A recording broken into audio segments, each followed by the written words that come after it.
Boa noite, meu nome é Gilson Finkelstein, eu sou presidente da B3. Estou aqui com Carlinhos Ambrósio. Carlinhos.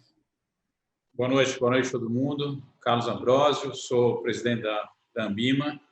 Prazer estar aqui com o Gilson e com o Marcelo Barbosa, presidente da CVM.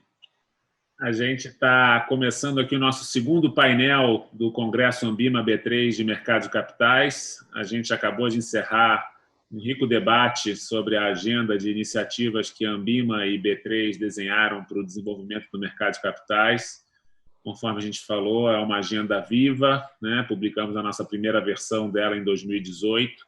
De lá para cá, muita coisa avançou graças ao trabalho intenso da CVM e de todos os reguladores que estão atentos às demandas de mercado e têm trabalhado no sentido de reduzir custos de observância, flexibilizar normas e editar medidas que possam apoiar essa expansão.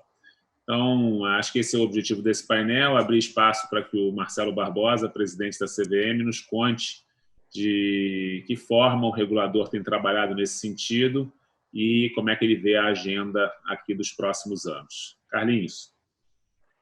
Só antes de passar a palavra para o Marcelo, só queria lembrar todo mundo aqui que, na sequência desse painel, a gente vai ter o Richard Thaler, que é Prêmio Nobel de Economia e referência na economia comportamental. E também a gente vai ter um espaço, vocês podem enviar algumas perguntas no espaço de comentários aqui, que, tendo tempo, o Marcelo vai responder algumas delas no final da apresentação. E aí, com isso, eu queria passar a palavra ao Marcelo. Obrigado, Marcelo.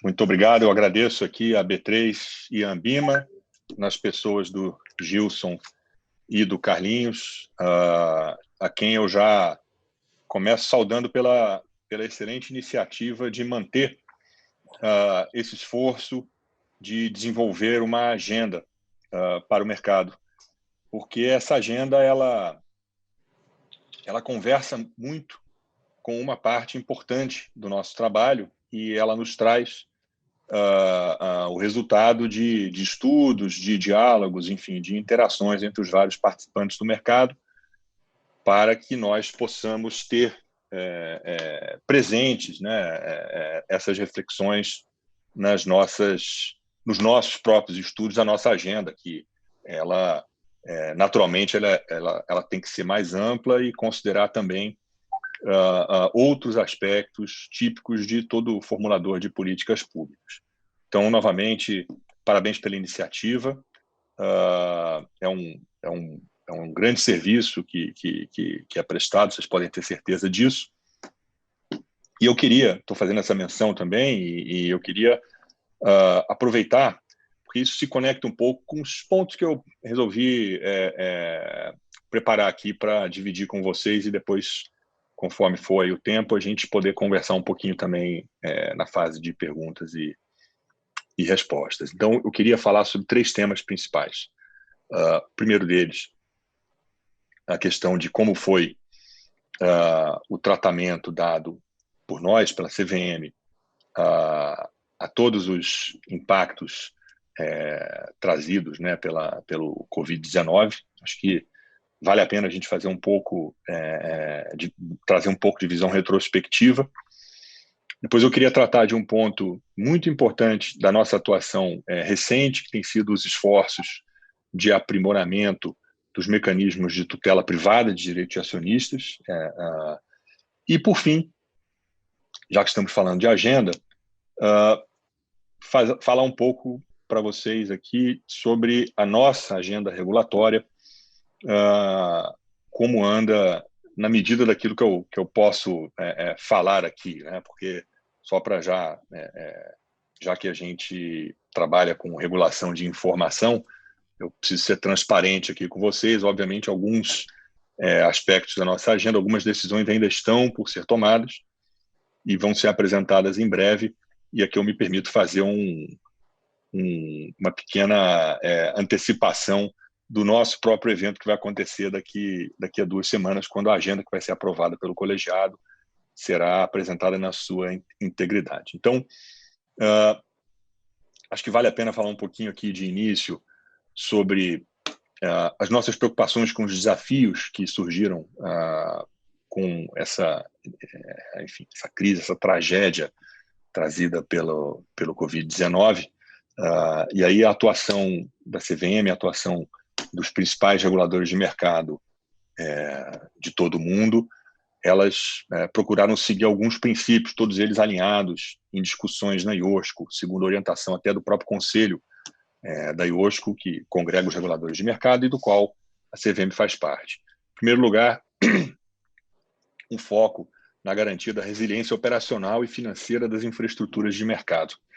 E aqui é interessante porque, numa visão talvez histórica, jurídica, econômica, é interessante a gente parar para refletir que nesses momentos em que a gente vê que as estruturas de mercado passaram por uma crise como essa, por um momento de tanta volatilidade diferente, né? Não é uma volatilidade que surge de uma crise causada por fraudes, escândalos, lacunas, nada disso. A origem é sanitária, é um nível de incerteza ao qual nós não estávamos acostumados, pelo menos não nessa magnitude. No entanto, as infraestruturas souberam dar as respostas.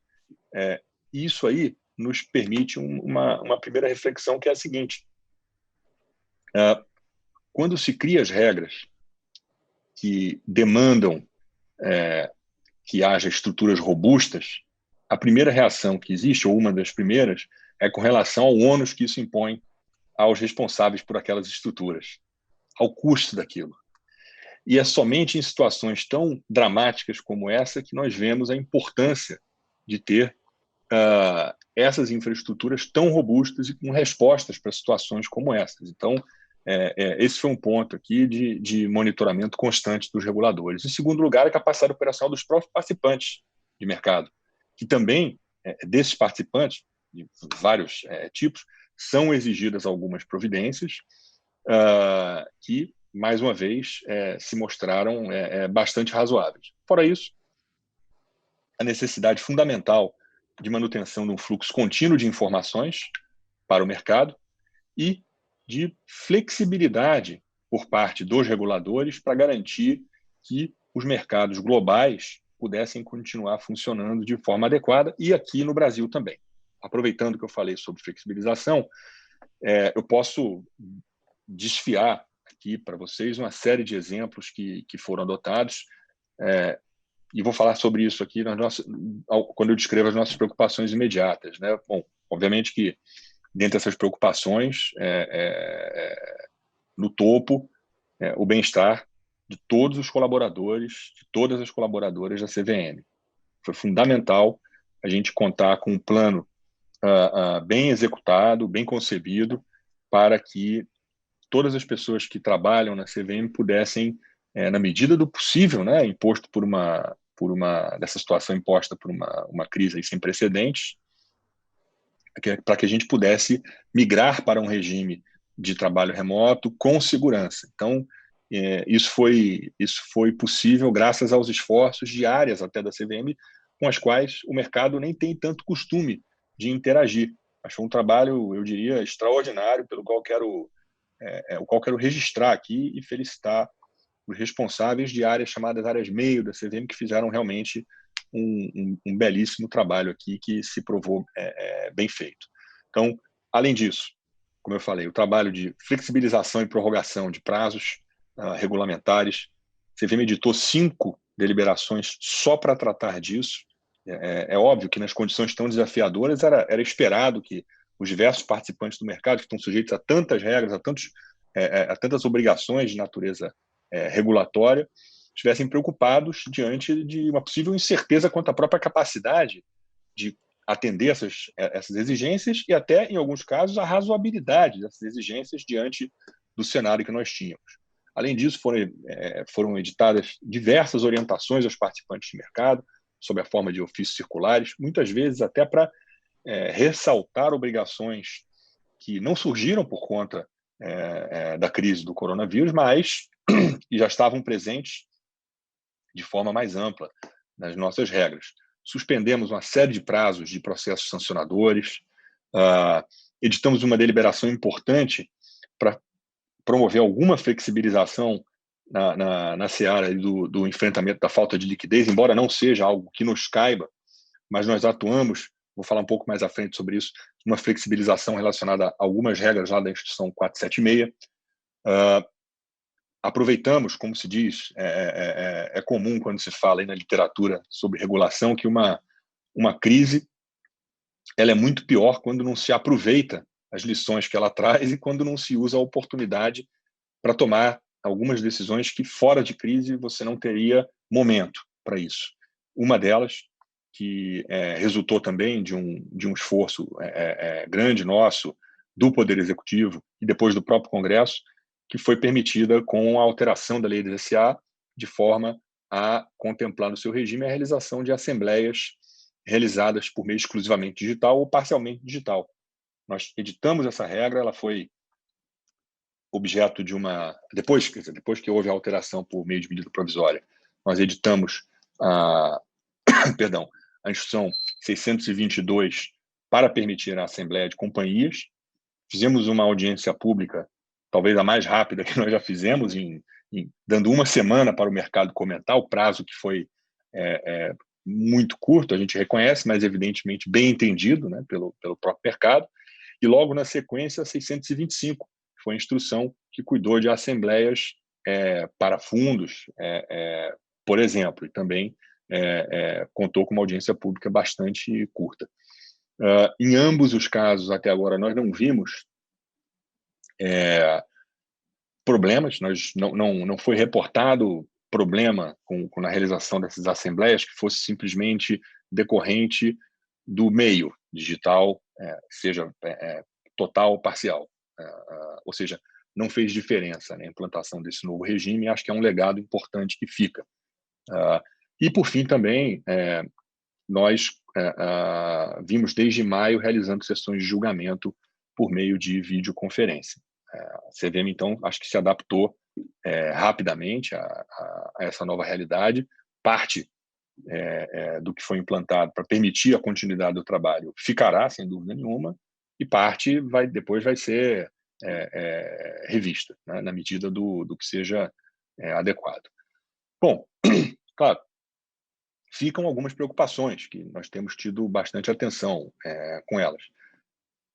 O acesso ao mercado para empresas de menor porte, né, que têm menos meios para capitalização num cenário desafiador como esse, um cenário de grande assimetria informacional, ao menos potencial, a gente tem que ter atenção dobrada com práticas de manipulação, de uso de informação privilegiada. Isso também tem merecido uma atenção especial nossa. A divulgação de informações pelos emissores naquilo que se relaciona aos impactos da Covid-19 é uma obrigação desses participantes, desses emissores, mas, evidentemente, por ser algo tão novo, complexo e sob constante revisão pelos especialistas, nós temos também que entender as dificuldades naturais que os emissores terão para realizar a divulgação dessas informações sobre impactos. Além disso, precificação de ativos também é algo que merece atenção especial, e o registro, como eu já falei, dos impactos da Covid-19 nas demonstrações financeiras.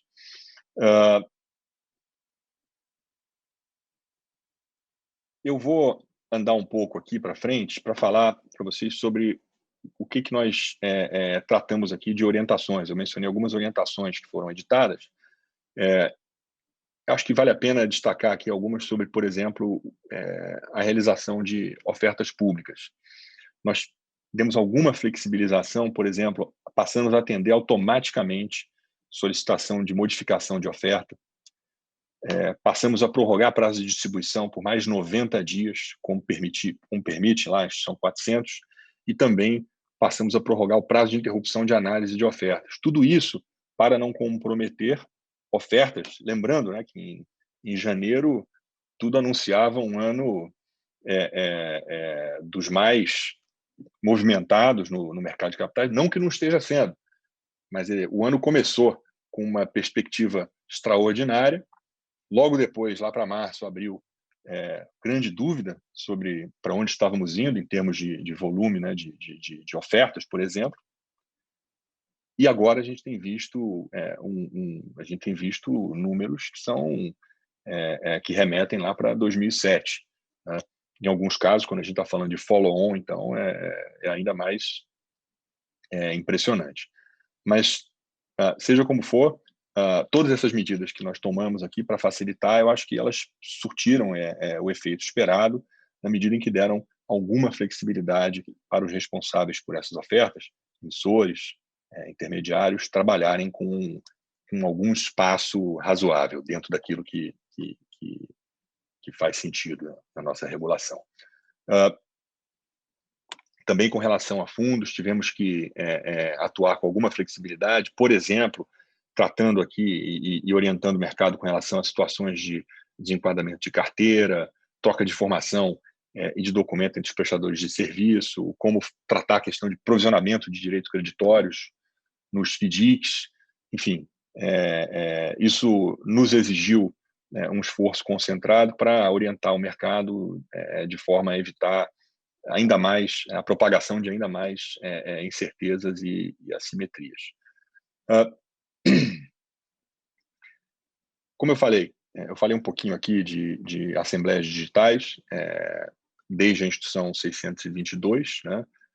Todas as companhias podem realizar, caso queiram, assembleias exclusivamente digitais. Nós procuramos, dentre os objetivos que nós tínhamos, um deles muito importante era assegurar que a regulação nossa ela fosse neutra do ponto de vista tecnológico, ou seja, nós não íamos adentrar em pormenores quanto à especificação de condição de acesso, modo de funcionamento das ferramentas e impor outras escolhas que, a rigor, cabem aos emissores. No fundo, é um cenário novo, vai caber aos emissores fazer essas escolhas e aquelas escolhas tecnológicas que melhor atender, elas vão acabar prevalecendo como é e como deve ser no mercado. Então, quer dizer, eu acho que naquilo que cabia a resposta rápida do regulador, acho que nós procuramos atender bem, responder rapidamente, mostrar flexibilidade e, acima de tudo, procurar garantir a continuidade do funcionamento do mercado em ordem. Acho que esse era o principal papel que cabia aqui à CVM. O segundo ponto que eu queria mencionar aqui para vocês, antes de entrar falar um pouquinho sobre a nossa agenda, é com relação a um projeto que existe desde o início de 2018. Ele nasce de uma parceria da CVM com o então Ministério da Fazenda, atual Ministério da Economia, que abraçou igualmente essa parceria, que tem sido muito bem sucedida, que é para o aprimoramento dos mecanismos de tutela privada de direitos dos acionistas no Brasil. Nós fizemos uma escolha por trazer para o projeto a OCDE, que já trabalha com sucesso na análise e no estudo de diversos mercados mundo afora, conhece como poucas organizações o que são as melhores escolhas, as melhores experiências de reguladores nos mercados mais desenvolvidos, e nós convidamos a OCDE para trabalhar junto conosco nesse projeto. E fizemos já dois workshops, cujas conclusões constam de relatórios que podem ser encontrados, são relatórios públicos que podem ser encontrados no nosso site, dentre outras fontes. E eles tratam não só dos diagnósticos, mas também dos planos de ação que estão sendo e que continuarão a ser implementados. Em resumo, o que nós queríamos era oferecer aos investidores mecanismos de proteção dos seus direitos, né, especialmente naquilo que toca à reparação de danos, né? Lembrando que, quer dizer, cabe a nós aqui na CVM o papel de exercer uma tutela pública, mas nós não temos o poder de impor a alguém que viola uma lei, que causa um prejuízo, que repare o dano. A única situação que nós podemos fazer isso é quando negociamos um termo de compromisso, e aí, nesse caso, nós devemos, como condição, né, exigir que conste esse tipo de compromisso quando é o caso. Tá? Agora, aqui, nós procuramos, primeiro, reforçar um pouco das nossas atribuições quando existe algum investidor ou grupo de investidores perseguindo alguma reparação, deixar claro e deixar mais disponível a atuação da CVM como amicus curiae, né, no caso desse, por exemplo, uma disputa judicial. E também identificar em que aspectos o mecanismo da arbitragem, que é um mecanismo importantíssimo de solução de conflito, ele pode ser mais estimulado, pode se tornar ainda mais eficiente. E também de discussão de mecanismos que podem permitir, podem facilitar o acesso de investidores ao judiciário, né, o recurso ao judiciário. Como eu falei, parte dos achados desse trabalho já foram objeto de plano de ação e já foram colocados em prática. Em junho deste ano, nós editamos a Instrução 627. Essa instrução ela fixou uma escala reduzindo os percentuais mínimos, né, de capital social que são necessários para exercer diversos direitos previstos na lei de SA, por exemplo, de propositura de ação derivada contra os administradores, aquele lá do artigo 159 da lei, propositura de ação de responsabilidade contra a sociedade controladora sem prestação de caução, também previsto na lei de SA. Então, nós temos andado nesse sentido. Algumas discussões eram discussões bem antigas que, felizmente, vêm conseguindo ser destravadas. E agora, uma das frentes desse trabalho, como eu falei, ela diz respeito ao aprimoramento do Instituto da Arbitragem. Para fechar essa minha fala, eu vou tocar em alguns pontos aqui da nossa agenda regulatória que está para ser anunciada. Aí só um comentário inicial. Desde 2018, nós temos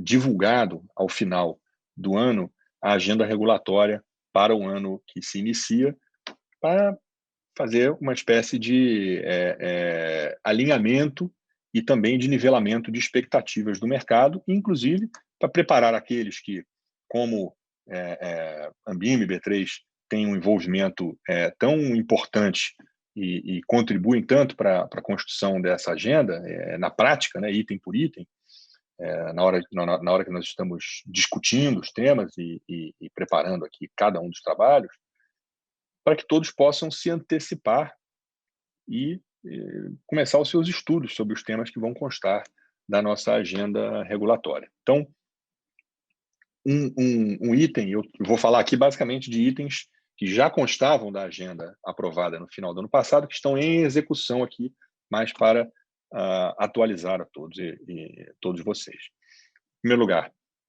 um item aqui importantíssimo, que é a revisão do regime informacional das companhias abertas, né, da Instrução 480. O objetivo, vocês vão se lembrar, eliminar exigências que constam hoje do formulário de referência, que podem configurar aqui sobreposições de regras, né, que a gente não possa razoavelmente explicar. Essa é uma simplificação, é uma medida de simplificação. Nós também vamos passar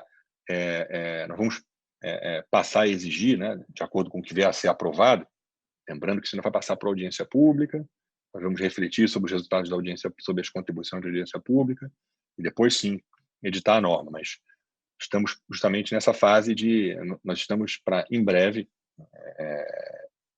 lançar essa audiência pública. Então, também incluiremos ali exigências de prestação de informações de caráter ambiental, social e de governança, né, atendendo a uma agenda importantíssima de ESG. Né. Existe um subgrupo de transparência no Laboratório de Inovação Financeira, do qual a CVM é um dos 3 fundadores. E também nós vamos incluir outros aperfeiçoamentos pontuais, né, que identificamos a partir de achados da supervisão que a CVM realiza sobre as companhias. Segundo item da agenda, também não é surpresa, e esse tem um histórico que acho que vale a pena destacar aqui. Nós já vínhamos trabalhando há mais tempo na revisão do regime dos FDICs. No meio do caminho, veio a edição da Lei de Liberdade Econômica, que trouxe algumas inovações muito importantes, e para nós não faria sentido lançar uma audiência pública para revisão da regra dos FDICs sem refletir as inovações da Lei de Liberdade Econômica. Então, aproveitamos e resolvemos fazer algo ainda mais robusto e trazer, numa mesma ocasião, por um mesmo veículo regulatório, que será uma resolução, uma regra que contemple o novo regime tanto dos FDICs quanto dos fundos chamados 555. Então, essa é uma audiência que deve sair até o final deste ano, de 2020, né? E que terá, enfim, diversas inovações, e certamente será uma das audiências públicas mais importantes dos últimos tempos, né, que nós promoveremos para o mercado. Certamente isso demandará muita reflexão, muita análise, e nós esperamos que seja uma audiência pública das mais ricas, né, pelo volume de inovação e pela importância que ela tem, ainda mais porque uma das áreas, né, em que o mercado brasileiro mais se destaca é justamente a indústria de fundos. É uma das principais indústrias do mundo, seja pelo seu volume, seja pela sua sofisticação, e isso é reconhecido em qualquer fórum internacional que se discuta o tema. Então, nós estamos com essa nova regra, considerando aqui também possibilidade de fundo dedicado ao público em geral, que talvez possa aplicar até a totalidade do patrimônio em ativos no exterior. Essa é uma das possibilidades que vão ser discutidas. Limites também, criar limites para exposição a risco de capital por parte de classe de cotas destinadas ao público em geral também e a investidores qualificados. Tudo que eu estou falando aqui vai aparecer de alguma forma qualificado, com algumas ressalvas, é como vocês podem esperar, né? E no caso dos FDICs, o que nós faremos, né, será também submeter à discussão uma série de melhorias, de aprimoramentos a um regime que já vinha se revelando carente de uma atualização, né? Os FDICs, eles têm um potencial enorme, e a gente acredita que com algumas dessas alterações eles poderão voltar a um ritmo de crescimento como já se viu em outros anos. Por exemplo, alterando o percentual de patrimônio líquido para enquadramento como FIC de FDIC, eliminando para algumas espécies, alguns tipos de FDICs, a obrigatoriedade de classificação de risco, a possibilidade de registro dos direitos creditórios numa entidade registradora, criando os requisitos para rotulagem de um FDIC como FDIC socioambiental. Essa é uma agenda importante também, que a gente pode atender. Então, a gente acha que essa instrução que está para essa minuta de instrução que está para sair em breve para a audiência pública será um marco dos mais importantes, né, nos últimos anos dentro das nossas regras. Além disso, também outra regra que a gente sabe que é muito esperada e que nós também temos muito interesse em editar, tão logo seja possível, claro, observando o processo adequado, é aquela relativa às ofertas públicas, né? Como já é sabido, nossa ideia, e é o que será divulgado ao mercado, nossa ideia será lançar um novo arcabouço para as ofertas públicas que substituirá o regime que hoje consta das instituições 400 e 476. Também, aqui nesse caso, a gente espera lançar essa audiência pública até o final deste ano, certo? E aí, seguindo novamente algumas diretrizes mais importantes. Por exemplo, relacionada aos ritos de registro de oferta, a gente acha que tem alguns aprimoramentos importantes para serem feitos. Substituir os documentos obrigatórios para as ofertas que hoje existem por outros mais sucintos, mais objetivos. Reformular também alguns conceitos e que são relativos às comunicações feitas durante uma oferta, submeter uma discussão à regra atual sobre período de silêncio, que ela é sempre objeto de muitos debates, né? Eu não estou dizendo aqui para que lado que se está indo. Isso vocês vão ter que aguardar a minuta da audiência, a minuta que vai para a audiência pública, mas a discussão haverá, não pode haver tabu. Acho que isso é importante ficar claro. Não há regra que não se beneficie de uma boa discussão, de uma discussão refletida. Só que essa discussão, às vezes, ela tem que ser mais maturada. Às vezes, uma regra ela tem que se provar ainda com o tempo, com a prática. Essa aqui é uma que a gente acha que já precisa ser discutida e a discussão fará muito bem ao regime. E também criar um regramento específico para a atuação do intermediário em distribuição de valores imobiliários. A gente acha que esse também será um aprimoramento importante. Nós estamos tendo essa discussão e concluindo ela por esses dias, né, para poder ter a minuta a ser submetida muito em breve. Temos também, enfim, essa é uma audiência pública que já foi lançada, mas que pelo volume de regras, pela importância, pela profundidade, pelo detalhe que ela exige, nós ainda está nos custando um pouco mais de tempo, né, para analisar todas as inúmeras contribuições que foram feitas. Estou falando da audiência pública 09, né, que trata aí dos mercados regulamentados. Nós dividimos 3 minutas, né, com o mercado para contribuições. A primeira para substituir a Instituição 461, que fala ali de listagem de emissores, admissão de valor mobiliário à negociação, suspensão e exclusão de valor mobiliário, negociação de grandes lotes, enfim, uma série de temas importantíssimos.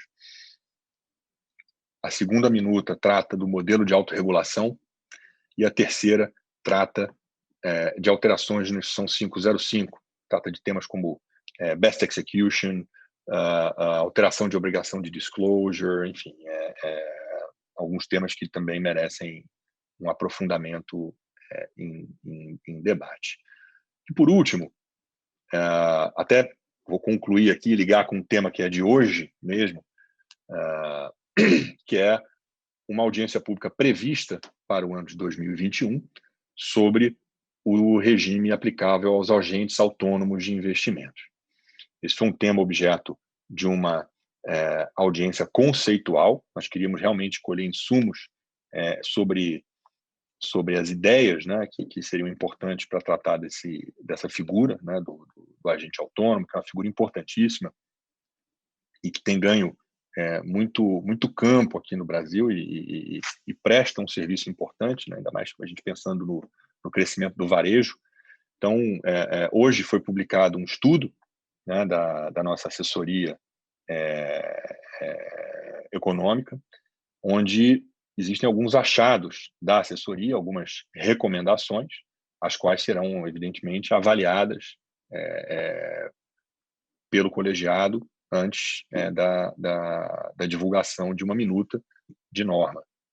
A gente acha que não é uma questão, não são questões simples as que são trazidas ali, mas o enfrentamento delas é necessário.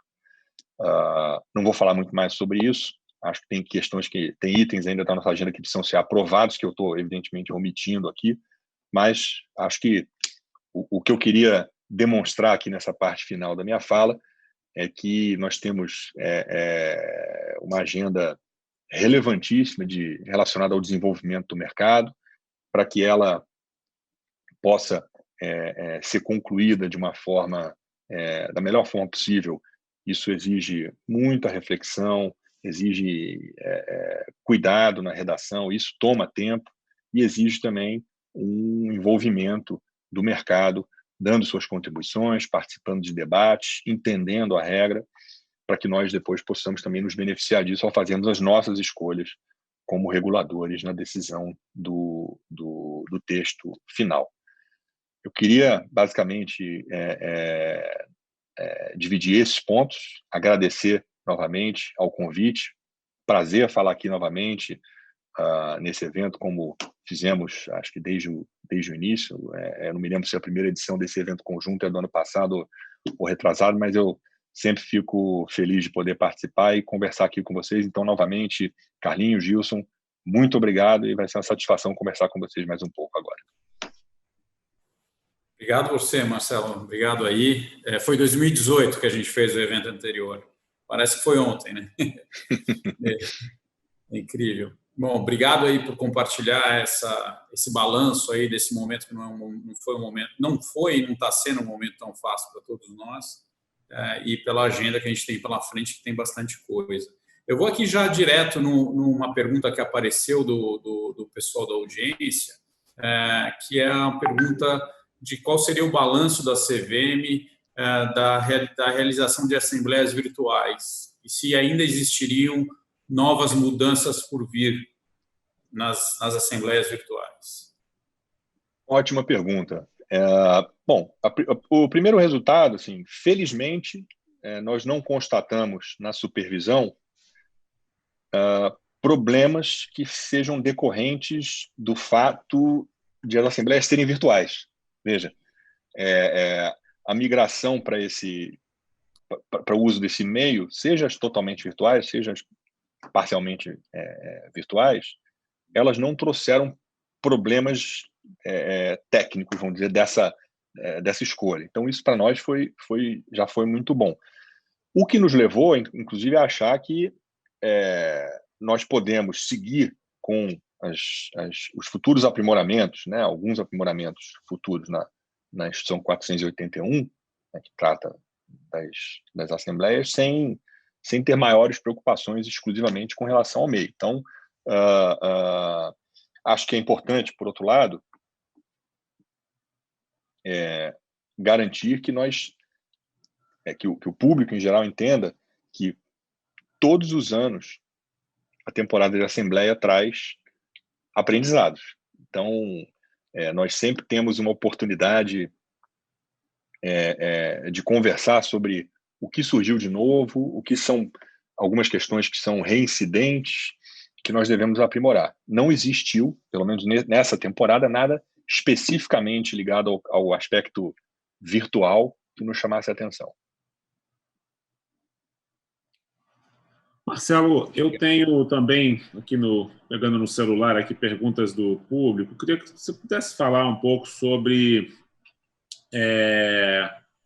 os influencers, sobre mídias sociais, sobre educação financeira, né? Traders que vendem cursos na internet. Como é que você olha assim, a agenda? Como é que vocês estão olhando esta agenda na CVM? Uma pergunta do público. Perfeito. E a pergunta é super procedente, Gilson, porque é um tema que toca muito num mundo que tem crescido, que é o mundo do investidor de varejo, né? Que precisa ter muita segurança com relação ao que faz, e às vezes um investidor iniciante, né?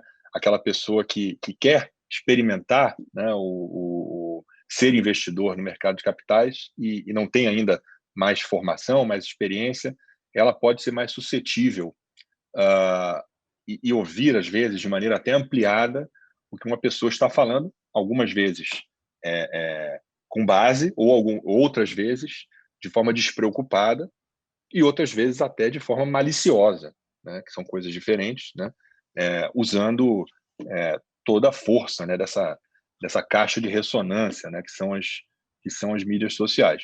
Nós temos visto esse meio como nós vemos os meios tradicionais de comunicação.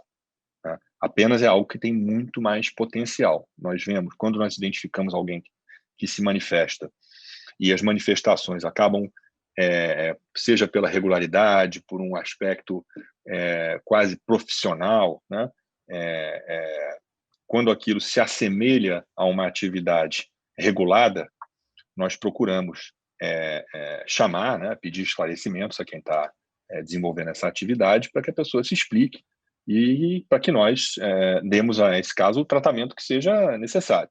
Agora, isso em nada se confunde com pessoas que fazem um trabalho, a nosso ver, muito meritório, um trabalho de educação financeira, usando as redes sociais também, que gera muito valor para investidores iniciantes.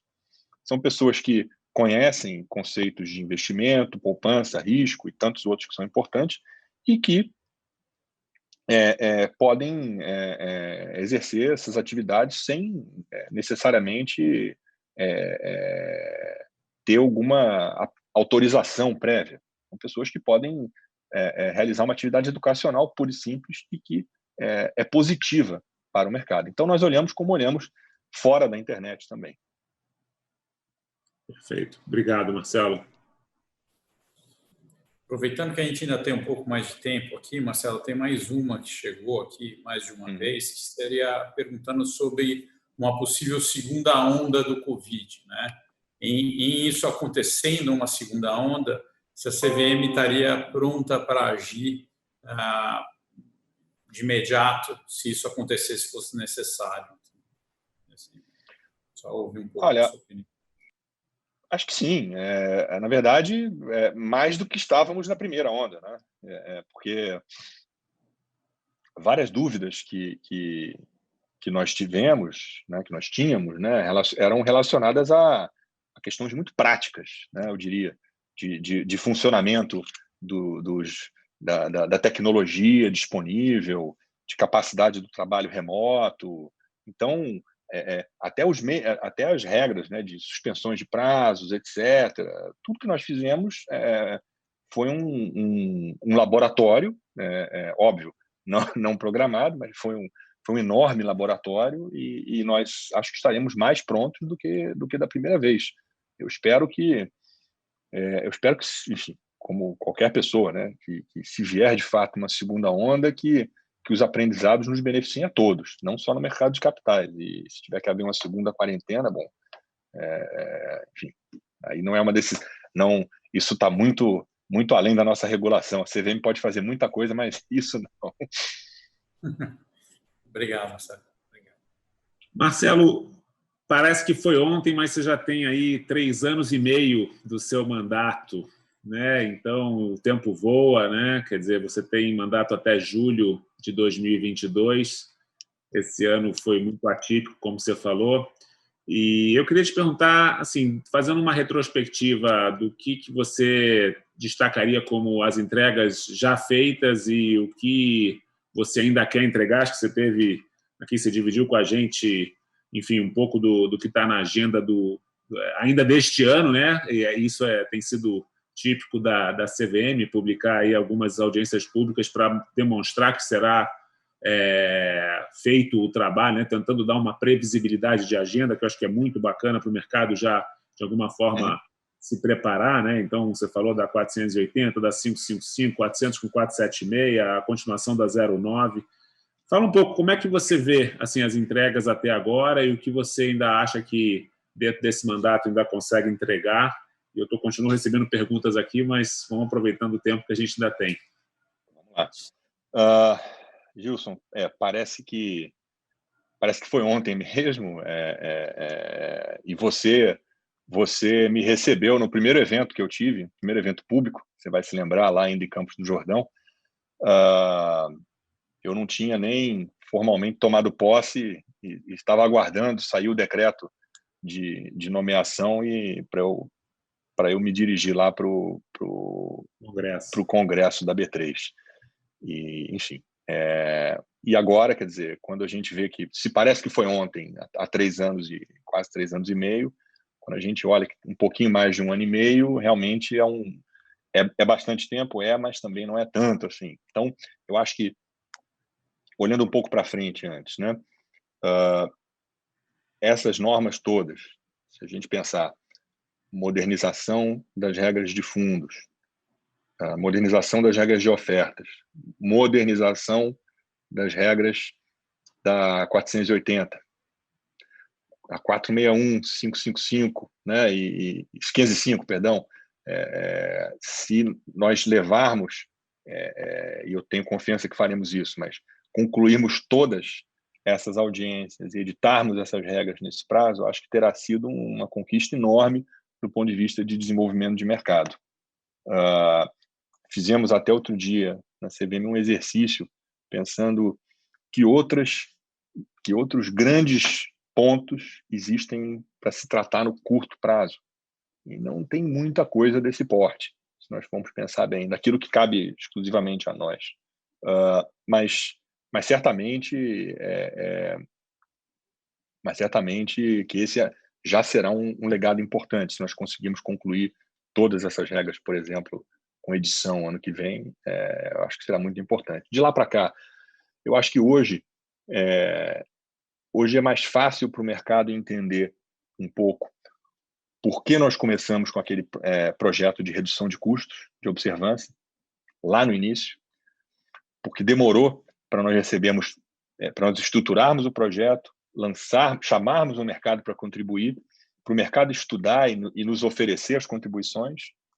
E agora, tudo aquilo que foi feito, lá desde o meio para o final de 2017, está ajudando aqui, são insumos que nós estamos usando. Nós temos usado isso constantemente. É o que vai ser visto, por exemplo, na audiência das ofertas, na audiência da 480. Então, lá foi lançada uma semente que está dando frutos, né, que nós temos visto aqui. Então, acho que foi uma escolha feliz lá atrás. Também, acho que outros avanços importantes, Gilson e Carlinhos, foi no campo da atuação sancionadora.